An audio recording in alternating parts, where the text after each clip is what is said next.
يا صباح الخير على كل اللي بيتابعني واللي مش بيتابعني وما يعرفنيش واول مره يشوفني. انا لونا. لو بتحبوا الاكلات اللي شكلها فخم كده وطعمها خطير وفي نفس الوقت بتبقى سهله، يبقى لازم تجربوا معايا طريقه السمان دي. احلى واسهل طريقه للسمان، وصفه مميزه جدا بتنفع للعزومات ولاي يوم كمان حابين تدلعوا فيه نفسكم. يلا بينا نشوف الطريقه سوا خطوه بخطوه. ولو عجبك الفيديو متنسوش تعملوا لايك وتعملوا اشتراك للقناه وتفعلوا الجرس علشان يوصلكوا كل الفيديوهات الجديده. اول حاجه يلا، بنجيب السمان. بنغسله طبعا كويس جدا ونشيل اي زوايد فيه. وناخد بالنا اللي بيكون على الرقبه كده بتكون فيها زوائد دهون كتير قوي، كل ده بيتشال. بننضفه كويس، ده كده طبعا شكله بعد التنظيف. وبعدين بننقعه في محلول ملح عباره عن ميه وملح وشويه خل، ونسيبه منقوع في المحلول ده لمده ساعه. وبعدين نشطفه كويس ونسيبه يتصفى. نحضر ميه السلق عباره عن ميه، ملح، فلفل اسود، وبصله وطماطمايه وجزرايه متقطعه، وثلاث فصوص حبهان، وثلاث ورقات من اللورة وعود من القرفة. سيبهم يغلوا. اول ما تغلي المية بنزل فيها بالسمان واسيبه يتسلق، وما بياخدش وقت، تقريبا ربع ساعة ل20 دقيقة بيكون اتسلق.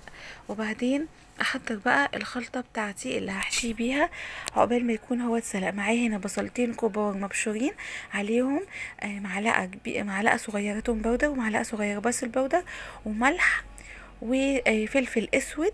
ومعايا هنا معلقتين كبار من الخل، وكمان بضيف عليهم ربع معلقة صغيرة من الجنزبيل المطحون، ومعلقة من البابريكا، ومعلقة صغيرة من الكاري.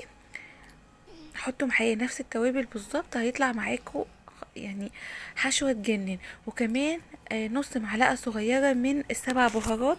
واخيرا هو الزيت، بشوية زيت كده علشان هنحمرها يا في الاير فراير يا في تحت الشواية، الاتنين هيطلعوا نفس النتيجة. دي كده الحشوة معايا.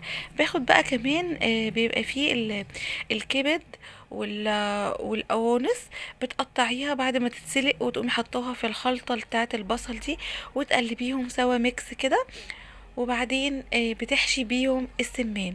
بعد طبعا ما السمان يستوي باخده بصفيه من الشوربة بتاعته علشان ابتدي احشيه بالخلطة اللي احنا عملناها. بحط بقى الخلطة دي جواه، وكمان بحشيها كده من تحت الجلد. وبعدين بخلي السمانة كلها عليها الخلطة دي جواها وبراها. وبعدين بدخلها احمرها زي ما قلت لكم، يا في الشوايه يا في الاير فراير، الاتنين. هيطلع معاكم نتيجة، نفس النتيجة سواء هنا او هنا تحت الشواية. ما بتاخدش وقت، في خلال 3 دقايق او عشان مش عشان بس ما ينشفش معاكم. على طول تدفوا الشواية وبس كده، وبألف هنا. تقدري تعمليها في عزومات، حابه بقى تدلعوا نفسكم في البيت.